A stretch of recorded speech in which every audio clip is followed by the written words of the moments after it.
gentlemen, boys and girls, children of all ages, to meet the Press Slam. In a deviation from our normal format of a roundtable, I decided to do a dialogue here of just me and this gentleman I have on the line with right now, actually, as I have Ross from the Pro Wrestling Only board and the Place to Be Nation podcast feed here on PlaceToBeNation.com, ProWrestlingOnly.com. He has a litany of other podcasts and stuff. He once recorded a 9-hour podcast. This could go 9 hours with the, but we don't want to go 9 hours because we both have lives and I have a softball tournament in the morning. I'm doing great. Thanks for the warm welcome. How are you? I am wonderful. I am standing around pacing like Joe Lanza in my apartment. Believe it or not.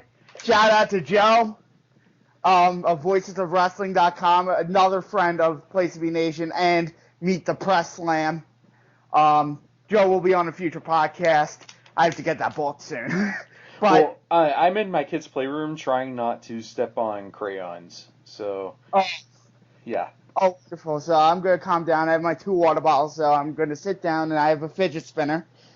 But we're not here to talk about fidget spinners. That's more Place to Be Nation Pop, which you can subscribe to on PlaceToBeNation.com/pop. Something like that, or on Place to Be Nation Pop feed. But today we're discussing pro wrestling. The thing that brought me and Charles Loss here together today. How did you get into wrestling? I don't really know, to tell you the truth. I know I can kind of pinpoint when I became like a fan like I am now, I guess. It's hard for me to pinpoint exactly when I started watching. I think the people around me, like my family, not so much my parents, but like my uncles and grandparents and kind of, extended family, had it on anytime that we were all together. So, I remember little things, like I remember seeing as a kid Starrcade 83 highlights on cable at my grandparents' house. So I guess that would have been like the end of 1983. I would have been probably either near my 4th birthday, or I would have been 4, or either like right before my 4th birthday, to kind of give you an idea. But when I was that young. But then I remember being amused by Jimmy Hart. When I would see him on WWF TV, just because he carried the megaphone and was always running. He always just was running and had such a high-pitched voice, and I just thought that was funny. And so I remember Jimmy Hart amused me. And then, but I still really wouldn't call myself a fan. Jimmy Hart just made me laugh. But then I remember I guess I was 8 years old. This would have been in like April of 1988. And I was kind of casually watching. A new show had just started on TBS on Sunday afternoons. It was called NWA Main Event. And the idea behind it was that you had the Saturday night show, which was on TBS forever. And the goal there was to sell the house show. So you had a lot of promos and short matches just to make everyone look good. And then the goal behind NWA Main Event was to do competitive matches to draw TV ratings.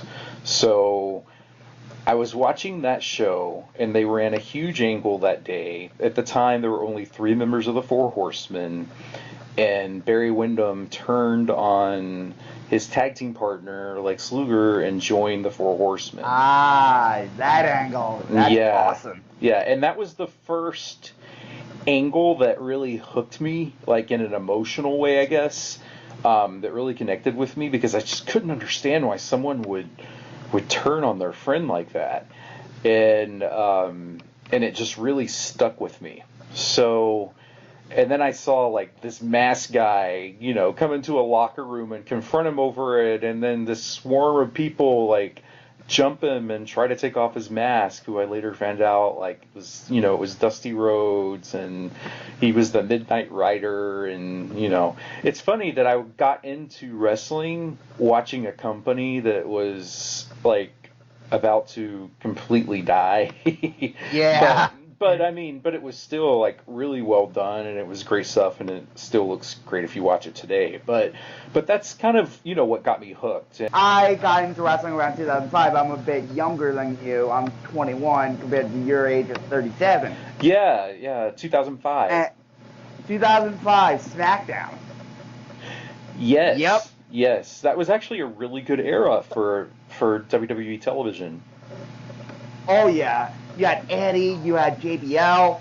As much as we all like to rag on JBL, JBL was a great character. I don't care what people say about JBL. He's a great character. I do care about the mental health stuff and stuff like that because that's an issue close to my heart. But as a character, JBL was great. Cena, of course, yeah, was an early favorite of mine. Dave Finlay, and as a 9-year-old, I was drawn in, and the first DVD I ever bought was WrestleMania 21. So Kurt and Shawn was a match I played God knows how many times over and over again. Yeah. I'm not huge on that match, but I can see, I feel like if I was still a kid when that happened, I would have gone crazy over it. So I totally get that. I watched some 2005 pay-per-views right when the network launched. A match that I really thought was incredible that I never hear anyone talk about was the Elimination Chamber match. Triple H, Batista, Benoit, Benoit, Jericho, Edge, and Orton. That was a really, really great match, I thought. I was surprised at how good it was. And that whole show was kind of quirky in a fun way. The Puerto Rican audience is really hot and really into it. Right. That was the only pay-per-view I was ever in Puerto Rico. That is right. Yeah, and they got to see those guys because they never got to see those guys, so they were super hot all night. And there was a match on the undercard. Jerry Lawler had a match against Muhammad Hussein, Muhammad Hassan. I'm sorry. I actually had a boss. I had a boss named Muhammad Hussein at one time at a job that I used to work at, so that's who I was thinking of when I said that. So that's why I was calling him that. But anyway, yeah, Jerry Lawler had the match against Muhammad Hassan. The 7-7 thing. And how much of a big deal that was. Yeah. So, I mean, exactly, yeah. So there were all these things. So it was an interesting year. Muhammad Hassan got banned from TV for that, and they quickly ended the Undertaker feud, which was going to be a freaking legendary feud. Yeah, and then there was the Homecoming Raw in October. Right. Yeah, which... This is like memory lane for me. And that, do you remember that Raw where they kept mentioning that they were going to be on... USA, and they kept getting censored by Spike? Oh, do you remember that? Yes. Yes. It's kind of crazy that some of this stuff happened. Yeah, it's wild. But, I mean, that was an interesting year for sure. I mean, I liked a lot of stuff that year. I think a lot of stuff... I mean, that's the year they made Batista and John Cena stars and kind of moved on from the 2002 to 2004 years, which were just this dull, just non-stop run of Triple H victories, and it was just a really tough time. Yeah. So 2005 was when they started turning a corner a little bit, and it became a little bit more relaxed and a little bit more fun to watch again. When did you become a fan that we all know and love today? And I'll tell you my story as well. So, what does that mean? like the footage collector, becoming interested in newsletters and other things like that, becoming a smarter fan. I getcha. Okay, well, probably, I think the first time I went online was maybe 97-ish. And it was because I was at a summer program that we had in my home state that was where you were kind of on a college campus for 6 weeks with other kids, and you're actually it was really fascinating because you were it was a bunch of it was like 400 kids between their junior and senior year, and you were on a college campus for 6 weeks, and you were like discussing 20th century postmodern philosophy and stuff like that. It was really crazy, and you had like areas like you could specialize in math or like choral. No shit.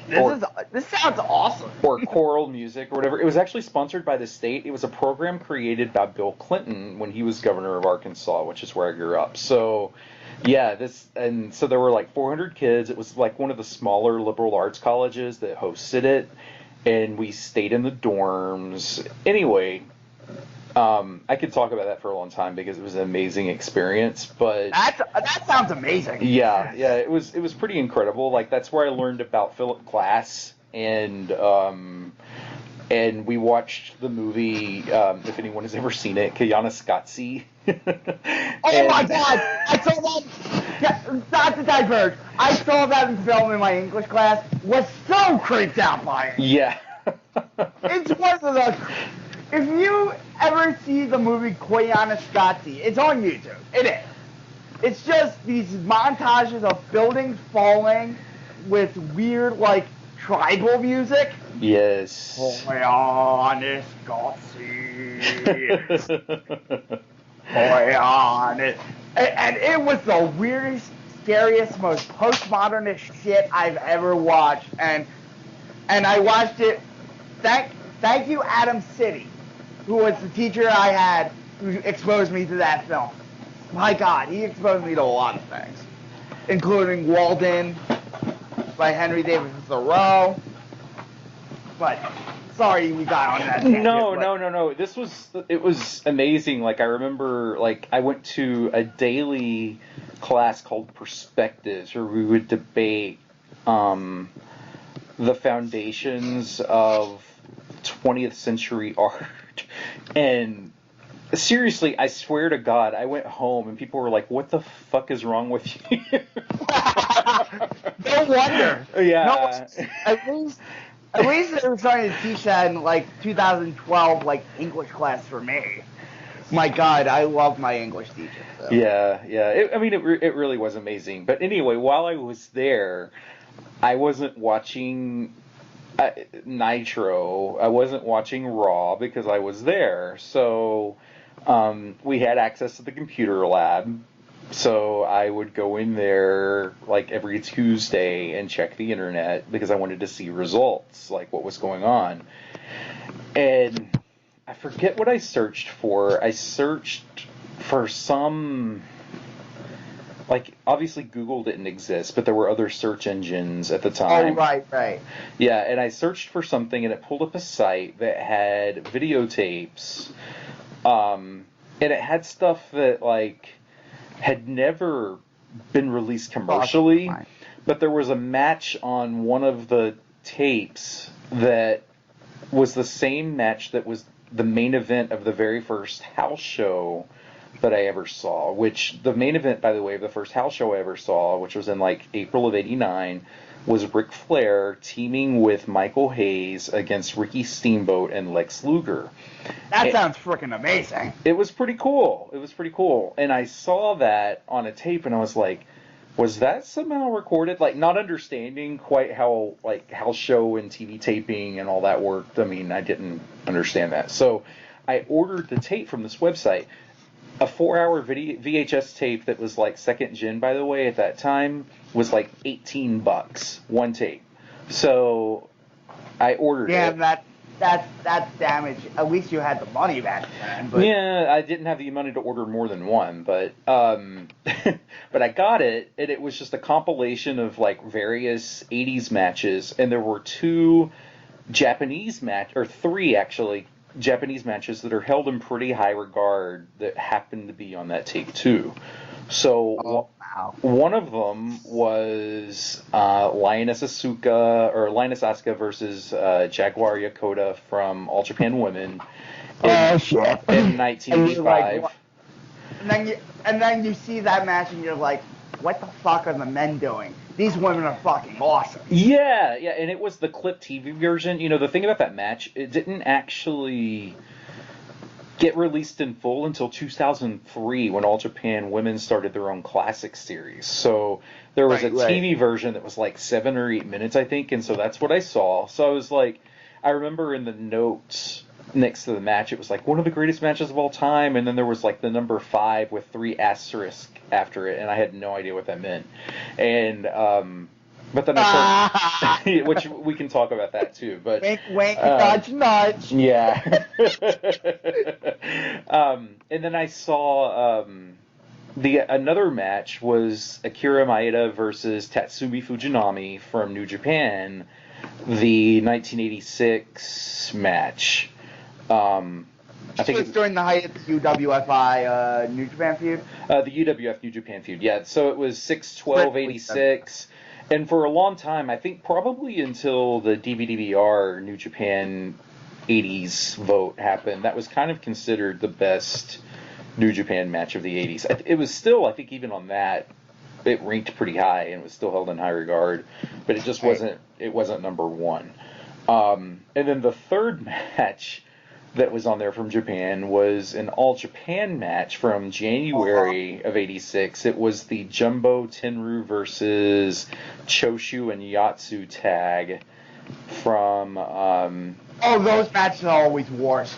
Yeah, and this was the match. This was the big one. So where afterwards, Choshu did the if you can't beat me now, you'll never beat me, like that one. That was the one. So, that fun shit. Yeah, so that's pretty good exposure to Japanese wrestling. Yeah, it was kind of the pinnacle, and and so I kind of backed into it. And then I was like, what the hell? And I mean, it's funny because that tape actually was kind of crazy. It had that, and then it had a random music video of a Flair versus Steamboat match from the Chi-Town Rumble match set to a Phil Collins song.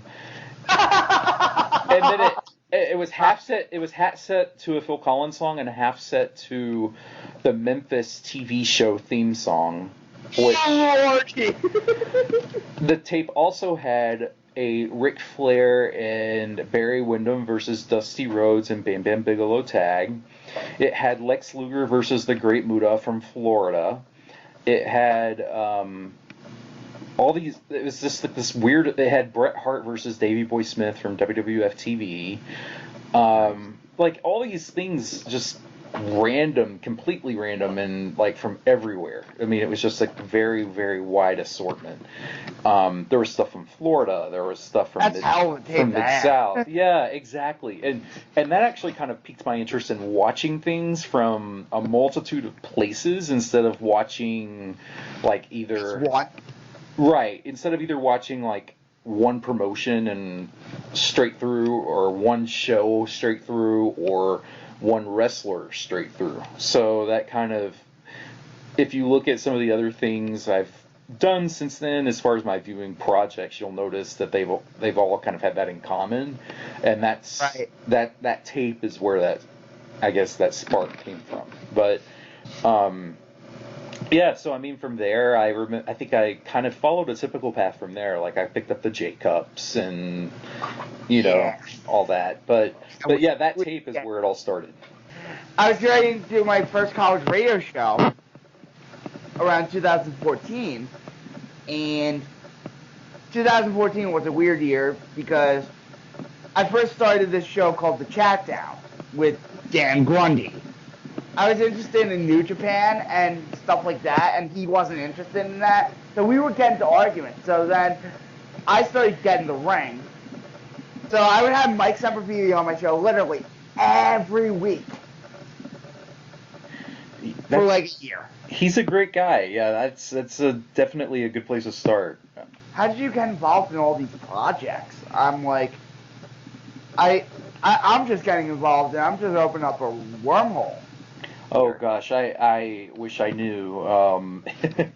It's just I think I've always had the desire to watch things with as much context as possible, and not just as much context as possible, but like as much global context as possible. Because I think sometimes what happens, and this even happens now, and I don't fault anyone for it. Like, it's, when I say this, it's not a criticism, but it's just the nature of the beast. Like, you see a great match, and, oh, that was great, and then everyone just kind of moves on to the next one, and it's forgotten a week later, and that's the end of it. And I mean, that even happens with me to an extent, so I'm not even saying I'm above it, just in the sense that, like, because I'm watching so much stuff, like, I'll watch, like, a 4.5-star match, and in my mind, a 4.5-star match is, like, really remarkable. Like, that's an all-time classic. That's something that should really be remembered and canonized, and here I am watching a 4.5-star match, and then just moving on to the next match, and then just listing it with everything else. So, I mean, so it's not even something I'm saying I'm above, but it happens.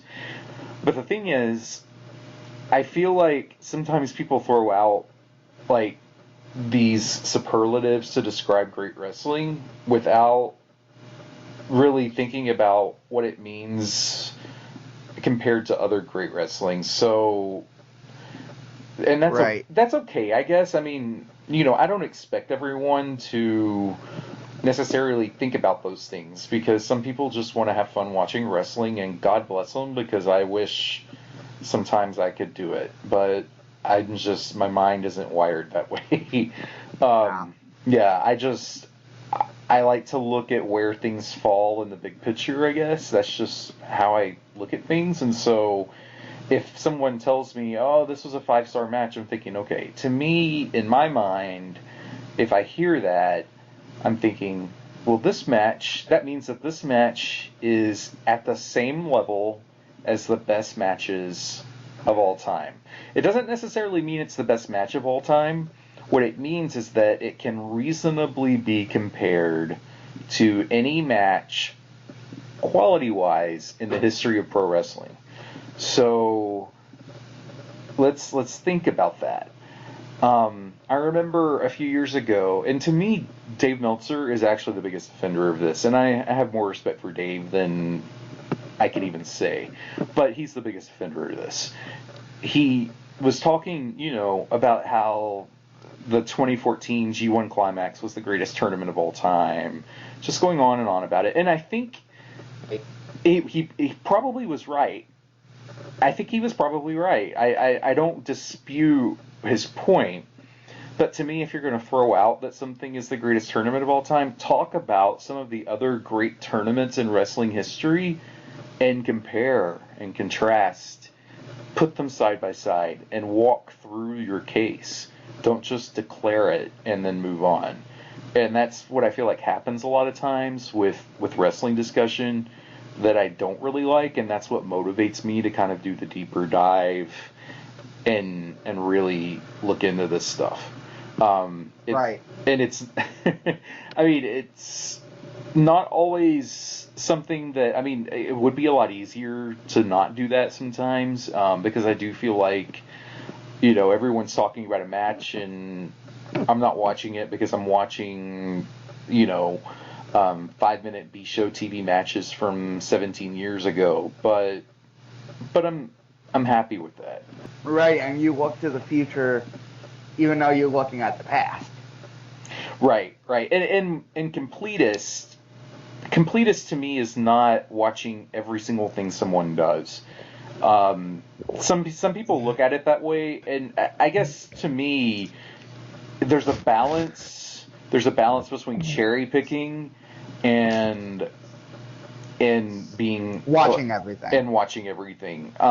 Now, some people would probably call what I do cherry picking. Some people would probably call what I do being a completist. I think it's a matter of perspective. I think it's probably closer to completism than cherry picking, but it's not really either one. Does your age have anything to do with everything you do? Like, because you're 37 and I'm only 21, it's like we have different experiences. I come from an internet age where everything's instant. When you had to wait for it back in the 90s. I think if it's any different, it's just that I kind of it's interesting because I think people who are my age kind of follow a similar trajectory to wrestling in the Vince McMahon era, because I mean I was a little kid during Rock and Wrestling and Hogan and Piper and Savage and all that. I was like a preteen, kind of an awkward teenager during the New Generation. I was like young adult during Attitude, and when they went PG, it was around the time I started a family. So I mean, it's it's just kind of it's been a parallel as far as how they've evolved and kind of how my life has changed. So that's been the similarity. As far as the media changes, yeah, I mean, I'm familiar with both. Like, I mean, I have a smartphone, I know how to use it, and it's a big part of my life. And I also am old enough to remember a time when I didn't have that. So I guess I'm at an age where I'm kind of in the middle. I think I read an article recently that people born between 1977 and 1983, and I'm like smack dab in the middle of that, are kind of unique in that we're like half Gen X and half millennials. Let's talk about projects and stuff like that. What was the first project you were involved in?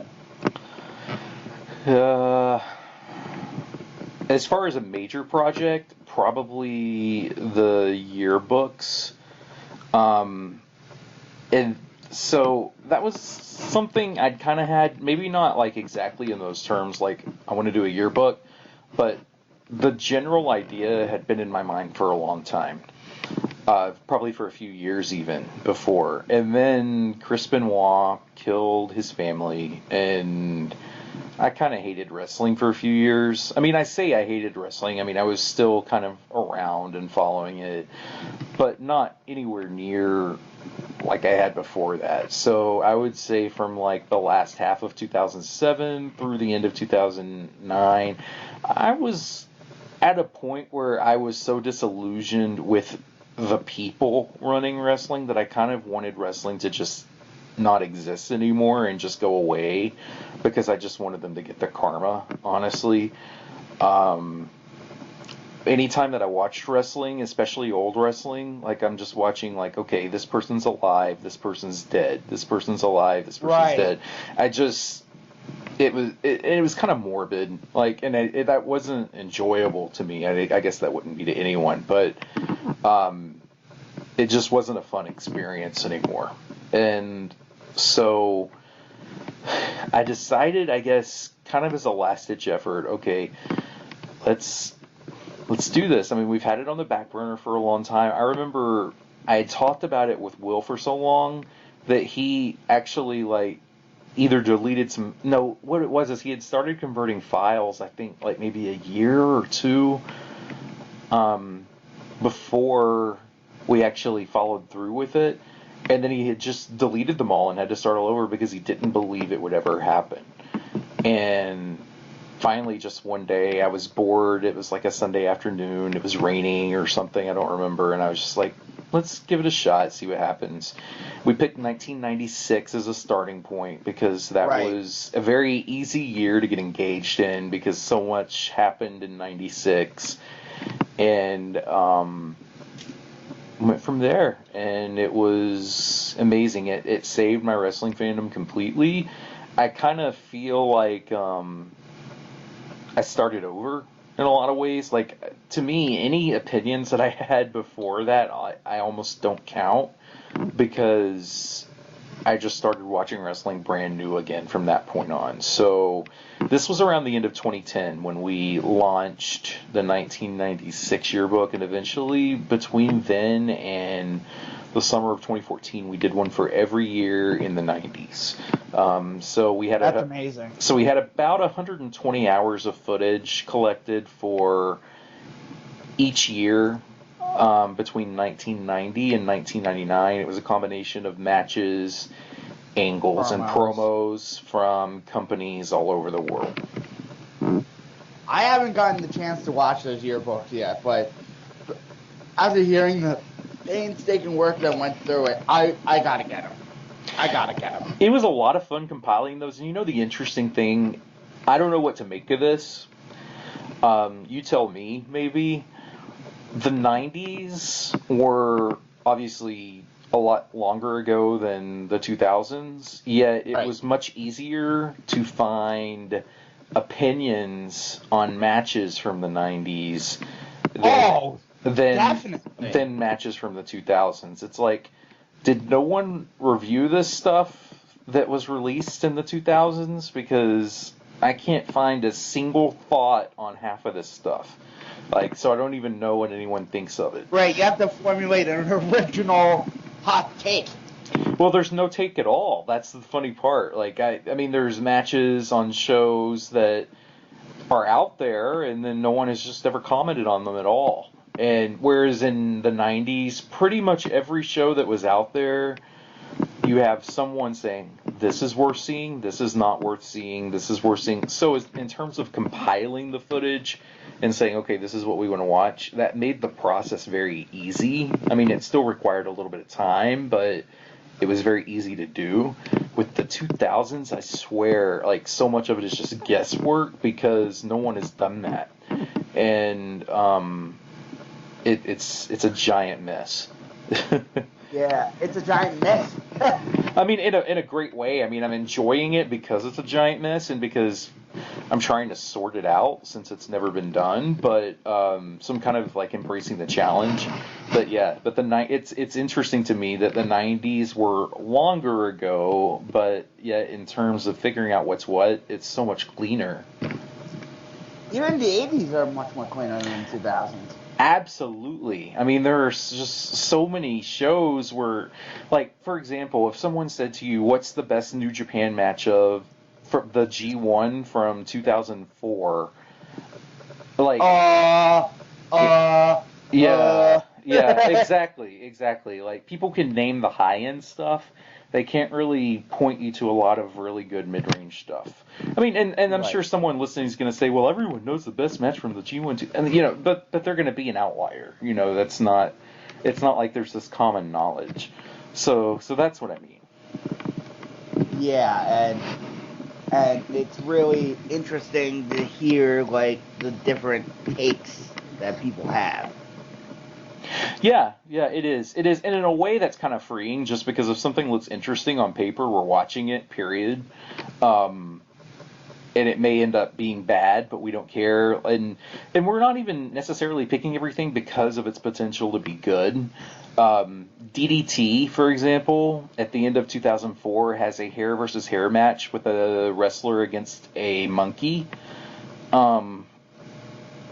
Yes, you heard me right. Only in DDT, my friends. Only in DDT, yes. So we're gonna add it to the list. We're gonna watch it because how could we not? Oh, I can't wait for this. I cannot wait for this. And we've already watched some Survival Tobita. I don't know if you've seen any of that yet. Not yet. Survival Tobita. Survival Tobita. What is it? Okay, it's really hard to explain, but it's amazing. Like it's just tremendous. Is it a wrestler? Survival Tobita is a wrestler, and it's tremendous comedy in a way that I don't even know how to describe.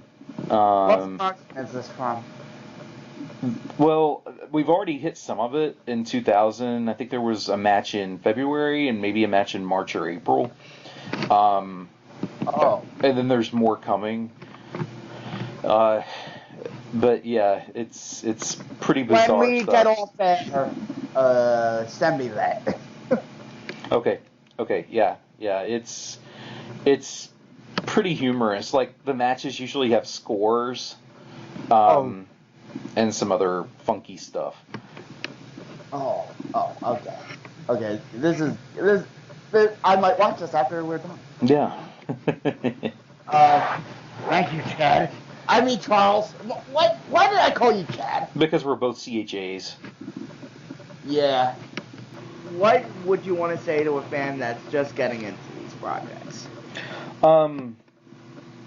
Don't force yourself to like things that don't come naturally. don't feel like you have to impress anyone or meet any type of standard. Just do what works for you. If you don't like something right away, just don't give up on it permanently. Just give it some time. Try something else that works for you now, and try it again later. All that I ask is that you don't just permanently say, this is never for me and I'm never going to watch it again. Because the hope is, as you get exposed to more styles and your tastes change and your appreciation for different things change, that you might find that you like more than you might have thought at one time. So that's all I would say, is just definitely don't put too much pressure on yourself. Just like what you like, but treat it like a buffet. Treat it like a buffet, and take what you want and leave the rest. Let's talk about Greatest Wrestler Ever and how that project got started, and I voted in it. That was the first project I really took part in the voting, per se. I'm taking part in the Greatest WWE Wrestler Ever and discussing. And like almost a year later, there are so many different perspectives from this project and so many different ways. And I re-listened to like the podcast you did with Child, per se, and a lot of other podcasts. And and I know it's not going to mean anything outside of our bubble. It would be silly to say, but like just being involved in it really enlightened me to more stuff. And I think that's ultimately, like, that's all you can ask for. And I say that's all you can ask for. I mean, that sounds like it's a small thing. That's actually everything right there. Like, that's great. Like, I realized I enjoyed stuff that I never would have thought I enjoyed at the Greatest Wrestler Ever project. You know what I mean?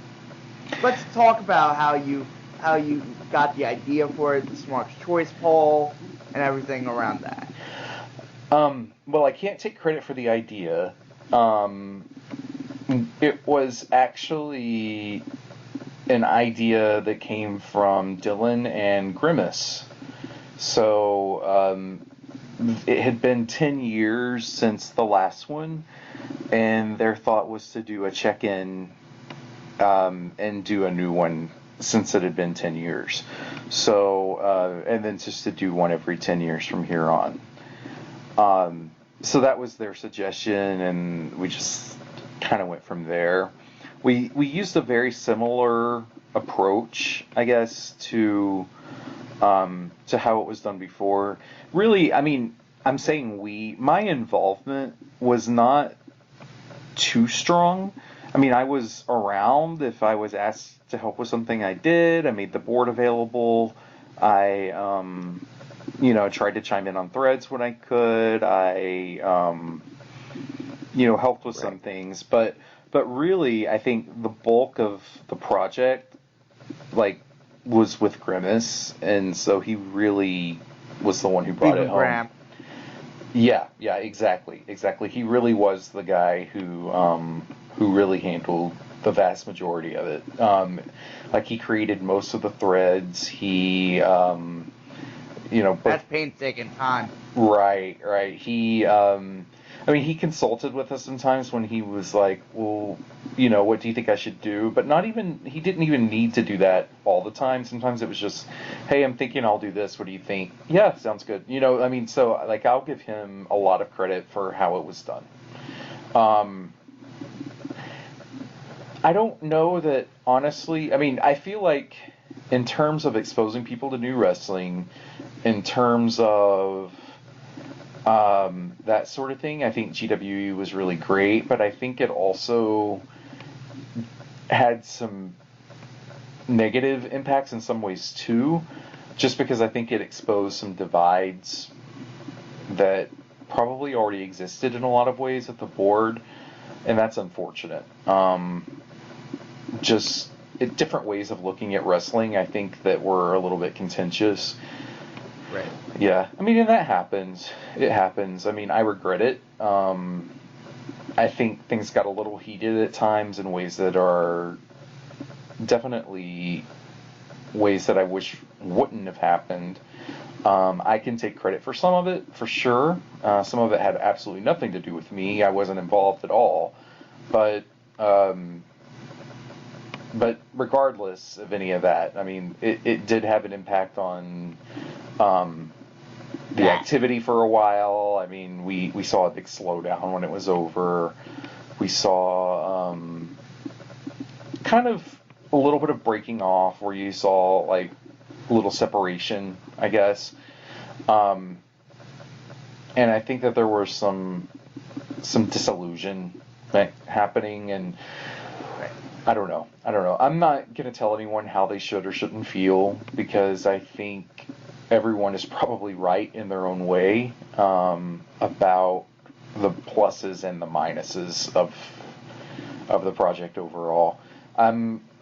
I won't say that I'm not happy we did it, because I am glad we did it.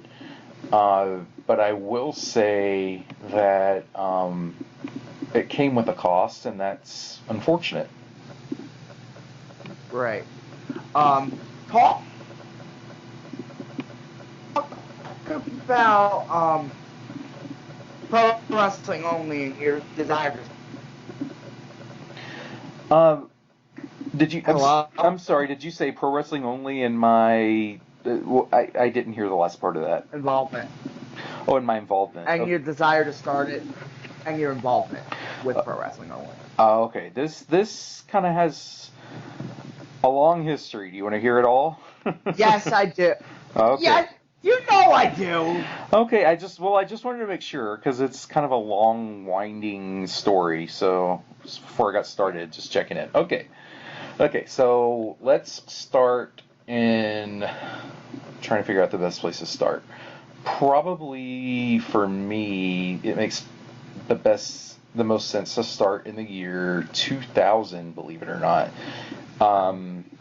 I was posting, I don't know if anyone remembers, or you even might, I don't know how long it lasted, but there used to be a platform called Delphi that doesn't ring a bell. Yeah, it has been gone for a long time. But anyway, there was a message board for that. And it was associated with Scott Keith's site. Scott Keith, at the time, had a website called Rantsylvania. And that's a funny name. Yeah, and he had, now his site kind of functions more as a blog, but back then it actually functioned more as like a site with, like an actual website with a linked message board attached and stuff. So anyway, I posted on that message board. I think my name was Uranage, actually. And from there, I think the board went through a few iterations, like it switched software a few times or whatever. And then he shut down the site, and then there was a spin-off of that, a few spin-offs actually, but the one that lasted the longest was from thesmartmarks.com. And that's where I connected to Will, Good Helmet. And I'm trying to make sense of this. So anyway, one of the spin-offs of that was called New Millennium Blues, which launched in like 2005. It was like a smaller subset of people from the TSM board.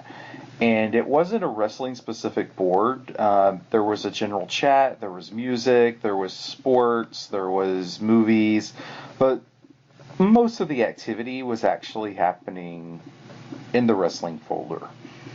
And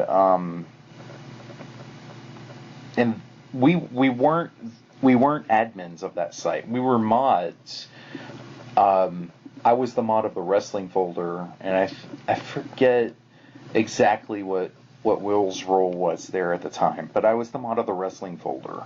And what I was doing was trying to, anytime that I saw someone who was good as a poster at another site, and at the time the big ones were DVDVR and Smark's Choice. Those were like the big message boards. There may have been a couple of others. I think TOA or Other Arena was not as active, but was really, really good. And actually, those were probably the key ones. So if I saw someone who I connected with or talked to about something that was back and forth, I was like, hey, please check out my site. You know, we would love to have you. I made sure that I had a link to the signature in my posts and all this stuff. So anyway, we there was kind of a disagreement. It was peaceful, like nothing bad happened or anything, but there was kind of a disagreement with the New Millennium Blues people because we wanted to just focus more on wrestling because we felt like that should be like kind of the sole focus of the board and do away with everything else because it wasn't really getting any activity. That was our point of view. Their point of view was that that's not why they founded the board. That was not really where they wanted to go with it. We should, that has nothing to do with their ideas for it. So we went our separate ways amicably, and that's when we launched ProWrestlingOnly.com. The reason for making it Pro Wrestling Only and not really having any off-topic folders is that one trend that was really taking hold at places like DVD-VR and Smark's Choice at the time was that you were seeing a lot of heated discussions about religion or politics or music or whatever that would then spill over into the wrestling threads. And it was affecting everything. It was like a poison that was like cutting through everything. So we didn't want that to happen at PWO, so we made a specific decision to not have anything that wasn't wrestling related at PWO.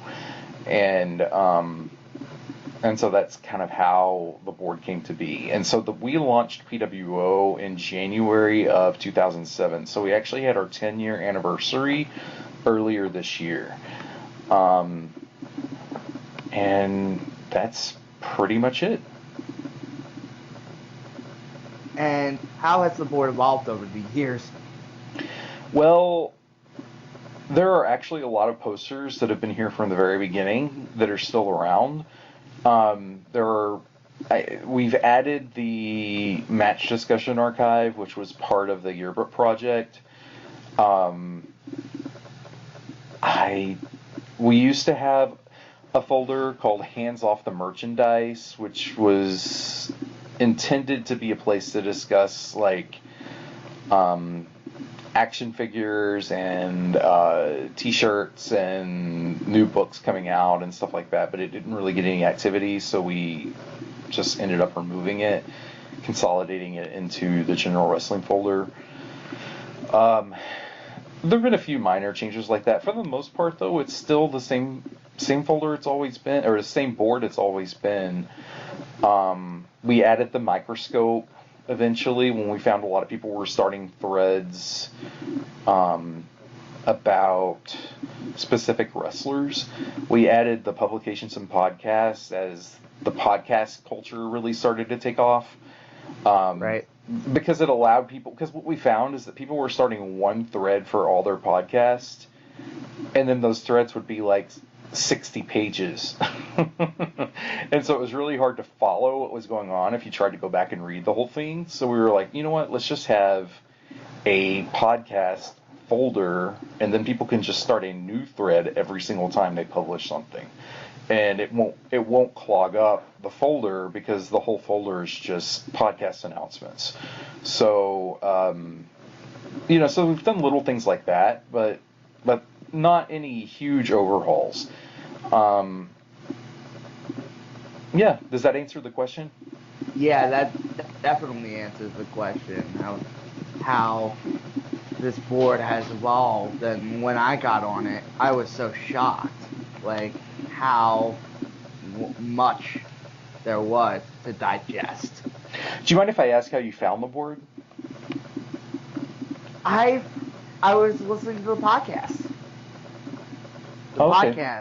I was browsing on iTunes for pro wrestling podcasts like Voices of Wrestling, because that was my first exposure to like the smarky, like that end of wrestling Twitter. And then I found a little show called Where the Big Boys Play. And then from there I found the board and sent the email to sign up. And there it's history. Cool. I think I remember getting your email, actually. Yeah. You actually remember getting my email? Wow. Yeah. So, cool. Yeah, I always like hearing those stories, too, just of how people found the board. I do know, at times, even when I haven't been trying to find PWO, that PWO comes up in a lot of wrestling-related Google searches. So, that's interesting, too. Yeah, I've seen the board before on like Google searches and stuff like that. Never clicked on it, but after hearing the podcast, of course, I discovered you guys around 2014, the Place to Be Nation podcast feed, and was hooked because of all the different shows you guys were doing, and like Fire, I was on the board, I was discussing things. I wasn't like a real active member for like first couple months because I didn't know how people would perceive me and whatnot, but I'm now pretty active. I mean, I'm active on the play. What were you about to say? No, I was just going to say, let me ask you about podcasts, because this is something that is an interesting question to me. Is it a bubble that's going to burst, or are podcasts just part of the culture now that is here to stay?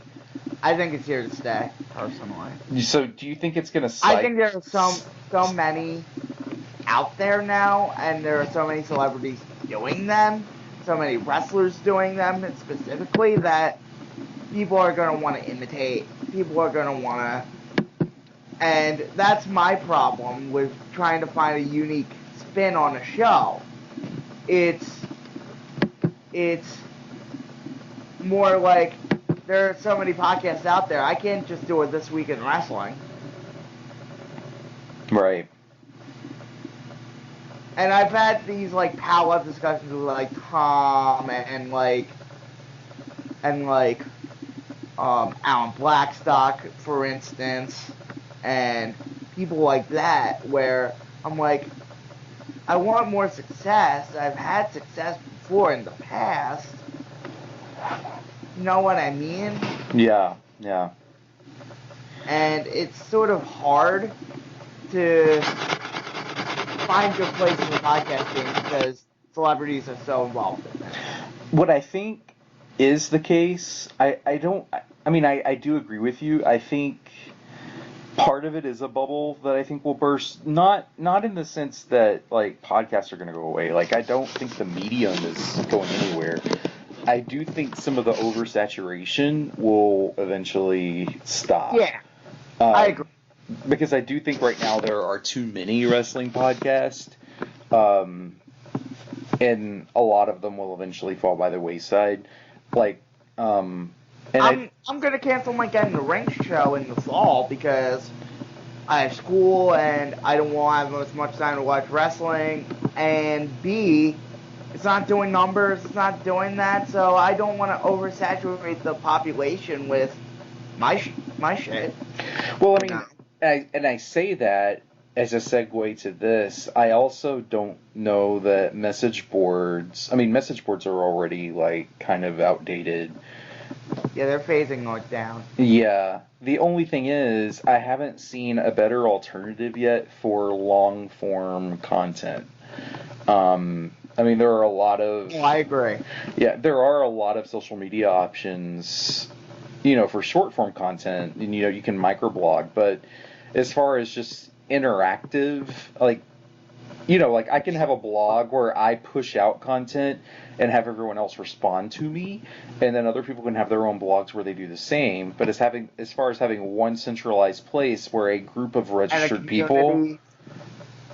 what's that? And a community. Exactly. It's not the same. We're not there. It really yeah. isn't. Yeah, we're not there. And I think this is why message boards are going to stay around. Yeah, they may be very niche, which is fine because PWO is like as niche as it gets, I'm fine with that. But I do kind of wonder, like, okay, well, hopefully Envision isn't going anywhere, and hopefully, like I think about those things sometimes too. But we'll see what happens. We'll see what happens. But I've gotten to a point where I kind of have started thinking about having a rabbit in my back pocket, just in case the world changes, so that we don't lose anything, so that we are prepared for whatever technological changes come our way. Yeah, and it's like that. And, it's as cathartic as discovering it. Absolutely. Like, you discover it, it sticks around for a while, and then it leaves you. And how did you discover podcasting? It was probably in like the mid 2000s, but what was the first podcast you were listening to? First wrestling podcast, whatever. The first wrestling podcast I listened to was definitely Wrestling Observer Live, in the original, which was in like 1999. It was a daily podcast.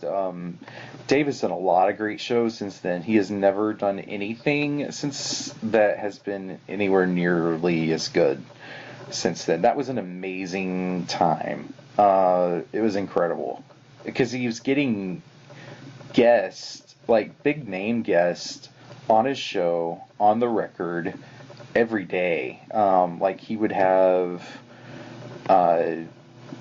Ric Flair and Bret Hart while they were under contract. He would have Eric Bischoff. He would have, while he was running WCW, he would have Kurt Angle. He would have, Edge or Christian or whoever. Like he would get these people as guests without any problems. And but not only that, I mean, that was the least of it. There was this whole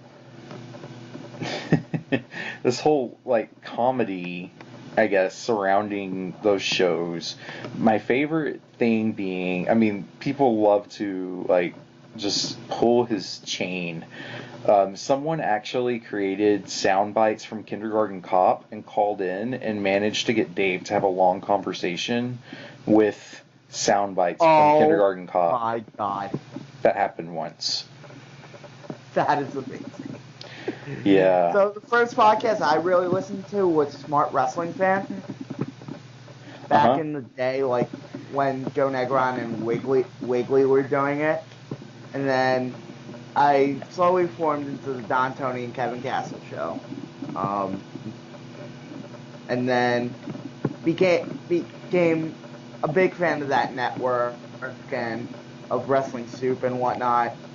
And then I became disenfranchised because they weren't talking about New Japan or stuff like that. They weren't talking about the different stuff. They were just talking WWE and history and stuff like that. And I needed a podcast that really delved into that, and that's how I found Voices of Wrestling, the blog, and the podcast network. And then I found you guys, and you guys fulfilled my needs. Cool. Yeah, I still think there's so many great podcasts that I want to listen to and haven't. I was telling you this, even before we started. Right. And now I'm, kind of in a position where I have time to listen to them while I work, and that's exciting to me. Yeah, it's very salivating. Like, I can get through a whole episode between shifts for this shift. This is awesome. Yes. and like the blogs and everything. The wrestling coverage is insane now. Yeah, well, and I think that fans are more knowledgeable in a lot of ways. I mean, so which I guess is what makes it frustrating when I see Dave Meltzer asked so many dumb questions. Because to me, his time is so valuable because he's such a busy man that if you're going to ask Dave Meltzer a question, please ask him an intelligent question because the guy has so much to do. And so ask him a question that's worth his time. Please. It just frustrates me. Frustrates you to no end. Like, even Wade Keller, people ask the stupid question, and I'm like, Wade Keller has so much time. He has to do shit. Wade Keller's an interesting one. Like, on a personal level, I actually think he's a really cool guy, and I have a lot of respect for him. I relate to him in a lot of ways, which some people can probably piece together. But I think that he's more interested in providing commentary than news, which is fine. Like, there's nothing wrong with that at all. I mean, a lot of people provide commentary, self-included, but I do kind of wonder if that's worth paying for. Let's talk about the paid subscription model nowadays. And is it still gonna work? I hope so. I do think for someone like Dave, for example, who works incredibly hard, he should be compensated for the work that he does. And so I hope that continues. And I don't think that he would make I know he wouldn't make nearly as much money as he's able to make through a subscription model if he tried to sign with a major website and start writing for them directly. So I hope it sustains just for his sake. And there are some other writers, like David Bixenspan and some other people that are doing really good work that probably are not being paid anywhere near what they're worth. I'm a really big proponent of writers getting paid. I see writers as very valuable, and I think that they should be paid accordingly. So I don't know that necessarily has to be a subscription model, but whatever path that takes is great. But I do believe that writers' work should be valued and that they should be paid very well for it. So whether that's a subscription model or not, I guess is secondary. But it's served Dave well, and he's, I guess, the best example that we have. Right, and even in the sports media world,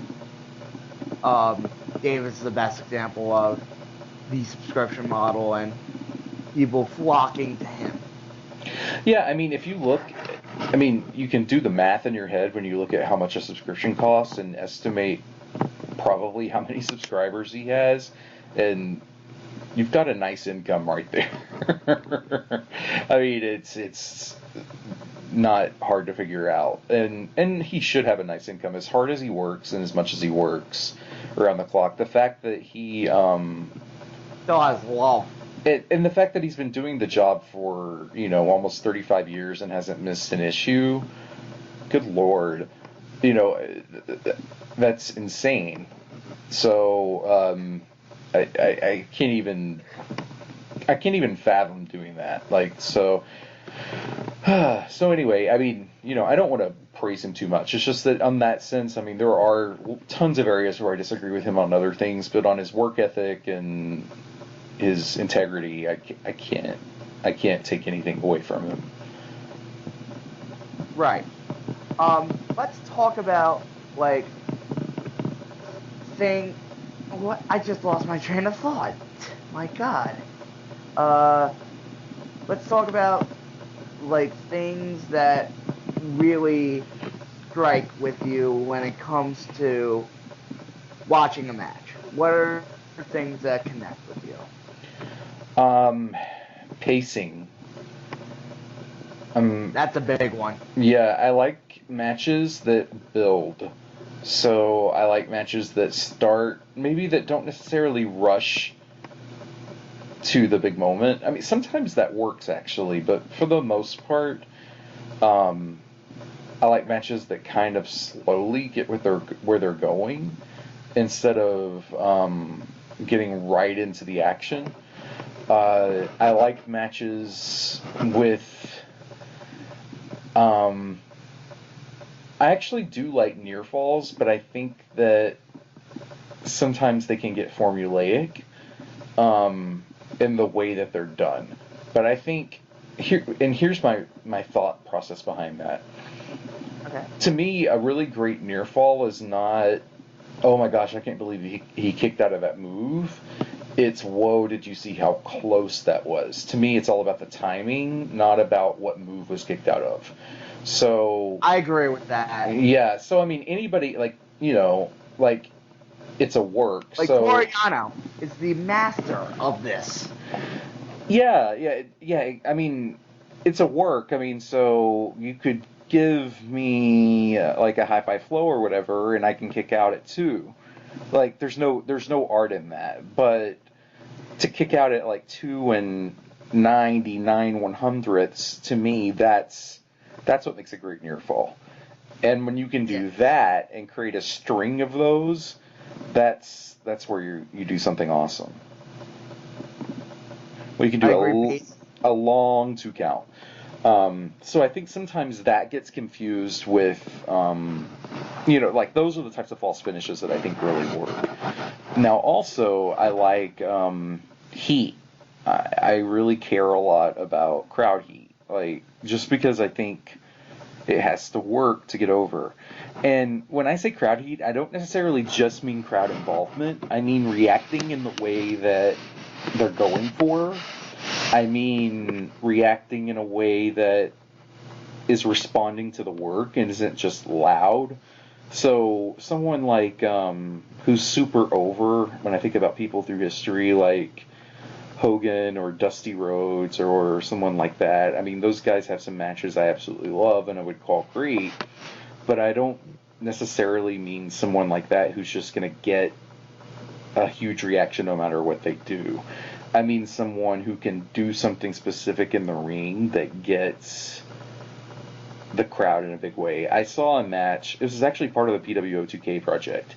I saw a match between Barry Horowitz and a local guy at an indie fed called IPW in February of 2000. Barry Horowitz was getting cheered because he was the recognizable guy. The other guy was an unknown, but Barry Horowitz was the heel. He didn't want that reaction. That's not what he was trying to do. So he rolled outside the ring, cut a scathing promo on the fans. Instantly, the crowd flipped, and they were with them, giving Barry Horowitz the heel reaction he wanted for the rest of the match. To me, that's the art form of it. Not necessarily just, oh, we're into it and we're reacting loudly, but we're specifically reacting the way that the wrestlers are guiding us to react. So that's something that I think is fascinating. And it's something that's lost in today's wrestling. It may not be lost. I think it's less frequent. I do think there are probably some wrestlers who can still pull it off, and I do think psychology is a little bit different now in terms of what people cheer and what people boo and how to get people to react. When everyone knows it's a performance, and even they don't even pretend that it's a shoot, like within the context of the show itself, it becomes really hard to suspend disbelief. And that, I mean, for example, if I'm watching any show on TV, I mean, just pick a show. I'm watching any show on TV, like, they're not kind of winking at me the whole time that this is just a show. For the most part, it's not tongue in cheek. But when I'm watching WWE, everything is very tongue in cheek. and that's distracting, and it makes it very hard to create actual drama and actual emotion. And so when they do something like Kurt Angle is crying because he's found out that Jason Jordan is his biological son, people are just shitting all over it when it's supposed to be a serious emotional moment because no one believes a second of it. Exactly. And that's their own doing. Exactly. I think I got off on a little bit of a tangent there. But yeah, I mean, I'm pretty open as far as stylistic things and other stuff in a match. I mean, here's what I hate. I hate moves that take forever to set up. So when you set someone on the top rope, and then you have to like put them in position to do a Hurricane Rana or a superplex or something, and you're sitting up there for like longer than 5 seconds, it just drives me insane. Like, I hate stuff like that.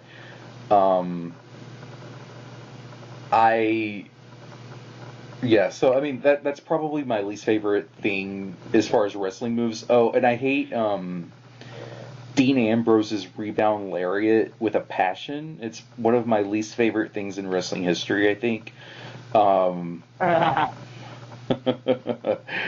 And those are probably the things that get a reaction from me, good and bad. That's really interesting. How you take certain things negatively. Like, some of the things are so stupid, but some of the things are so make sense. Yeah. We all have our quirk. Yeah. I think anything that requires a wrestler to go into a standard defensive position, I think that's what it is. I think that's what bothers me.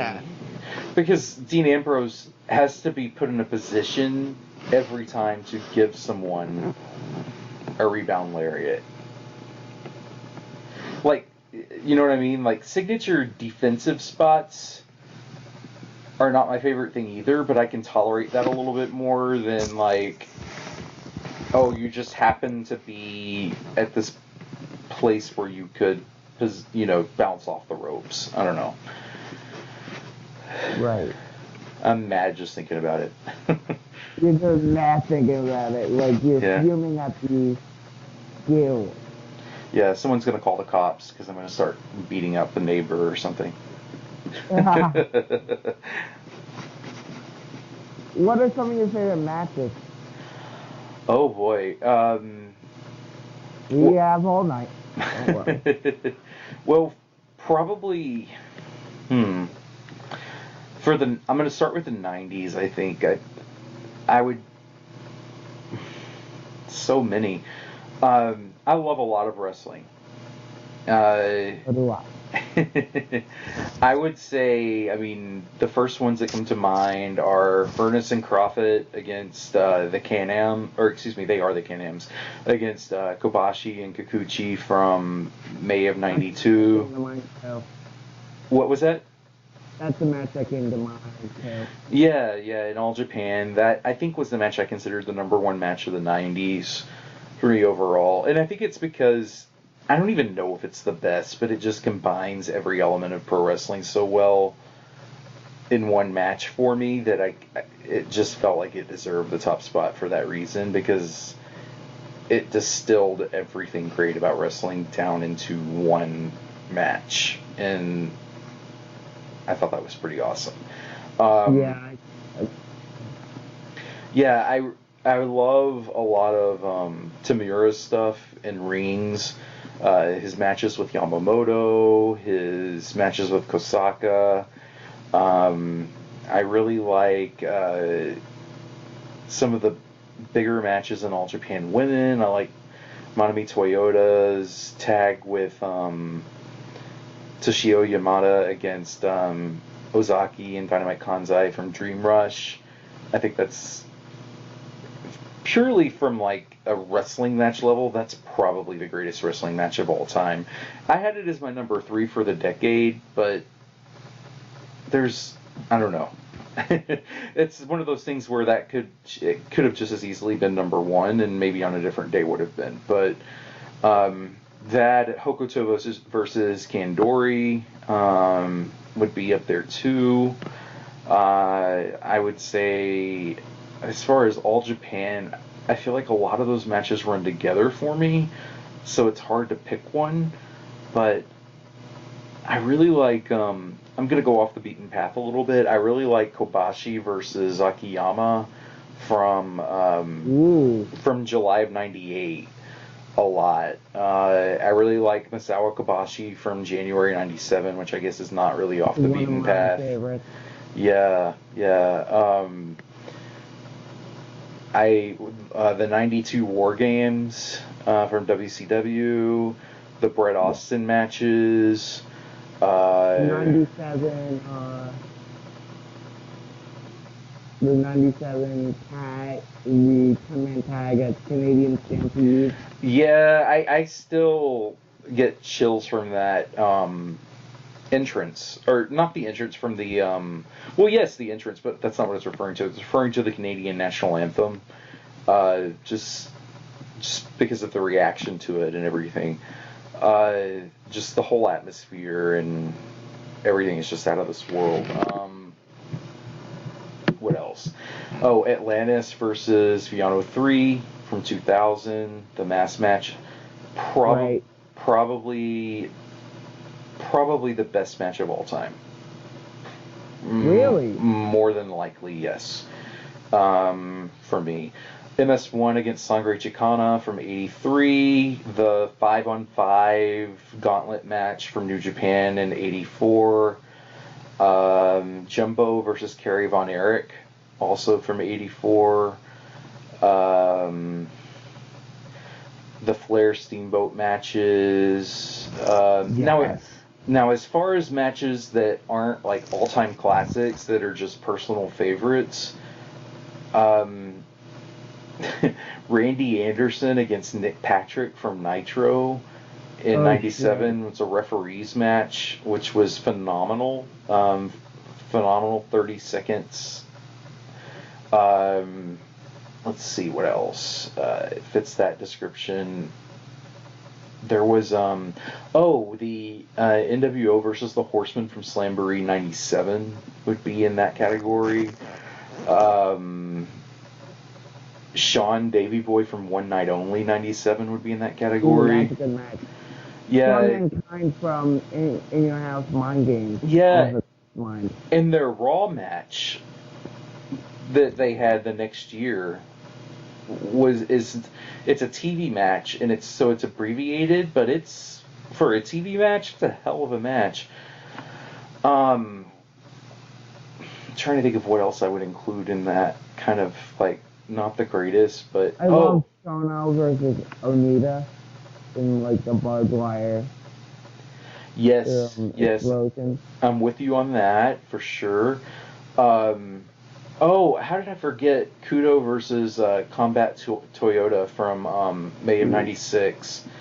I think for the post match as much as anything, because like Onita's Wild Thing is playing while like everyone is freaking out, and yeah, it's just beautiful to me in some ways. Terry Funk versus Onita, which is like Quentin Tarantino does pro wrestling. Yep.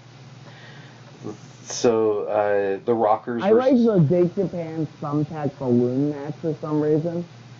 I have never seen that. The one with Axl Rotten in it. Yeah, I haven't seen that, but that sounds like something I'd probably enjoy. Yes, there was like this big balloon filled with thumbtacks over the ring. It's on the Big Japan, like, best of compilation. It's on disc 1. You guys knew exactly what involved in the match. It was from like '96.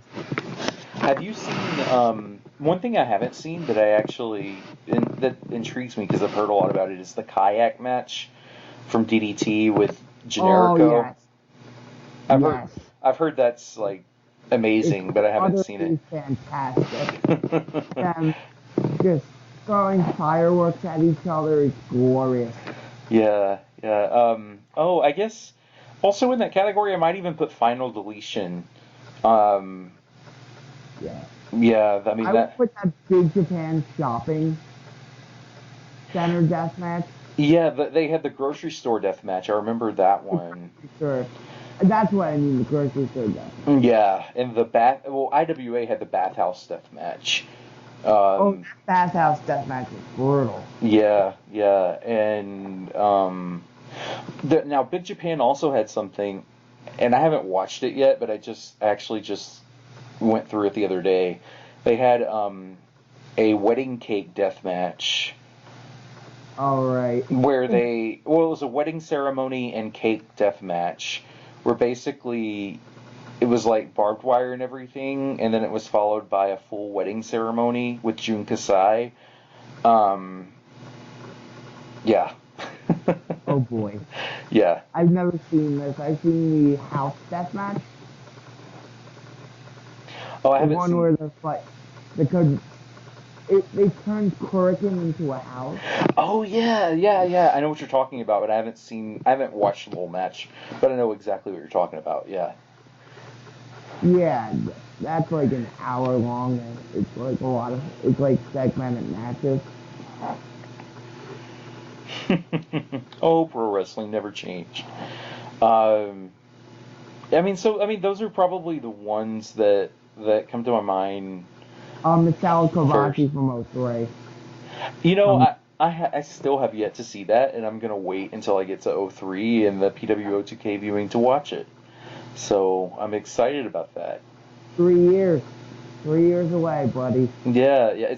You'll enjoy it. You'll enjoy it. You know, let's talk about that, because I don't expect it to take me 3 years to get to that. I have been a little slow in my viewing to this point because I've been spending so much time researching and preparing stuff to watch and not enough time watching, because the preparing and all that has been taking all of my time that I would be using watching.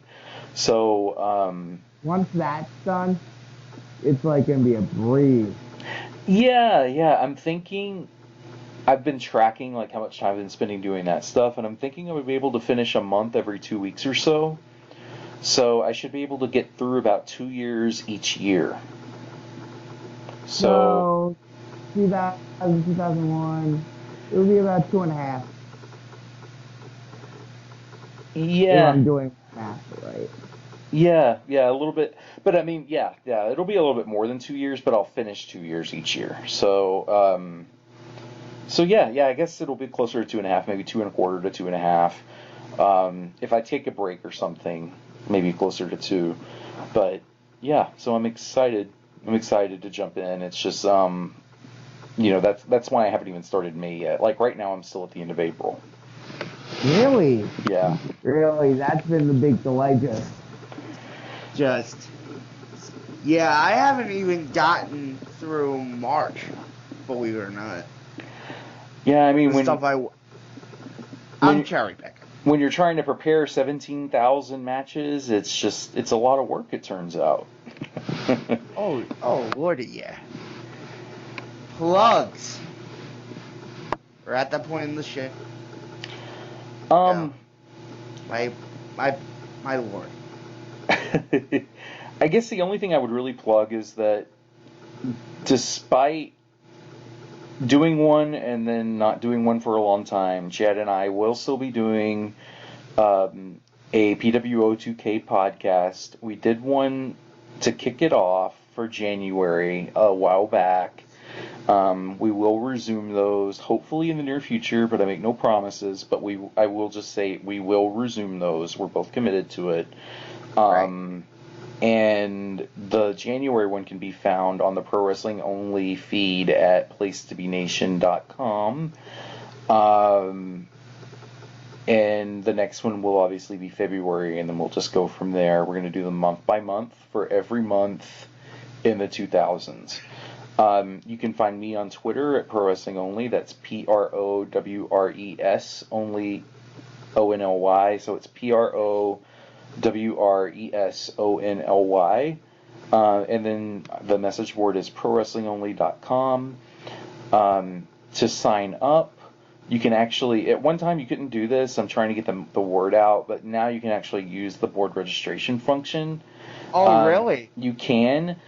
If I'm not sure if you're a real person or not, then I will email you and ask you, are you a real person? So, and all you have to do is yes or no. Right. Most right. of you will say yes. Right. Like I might ask you something like, say, who's your favorite wrestler or something like that, just to kind of, verify that you're supposed to be there. But yeah. We did over 2 hours of audio. My God. This is going to be a mega show. Oh, it is? Okay. I didn't realize how long we'd been on. Yeah, we were supposed to record at 8. Didn't record till 8:30. Then we recorded like an hour and 10 minutes before we took the laundry break. The laundry break was about 20 minutes, and then this was about an hour 5. Were you laundering money or clothes? Close. Oh, okay. Unfortunately, I think laundering money is pretty illegal. Oh, okay. I didn't know. Yeah. I didn't know. You didn't know money laundering was illegal? I figured it was, but wasn't sure. Yeah, I don't want to get charged with anything. Okay. But yeah, so you can find me at Meet Press Slam. This will be on the Meet Press Slam feed. You can find us on YouTube, believe it or not, at Meet the Press Slam. And the shows will be posted on Spreaker as well. And I'll be posting on the Pro Wrestling Only message board and hopefully get this edited.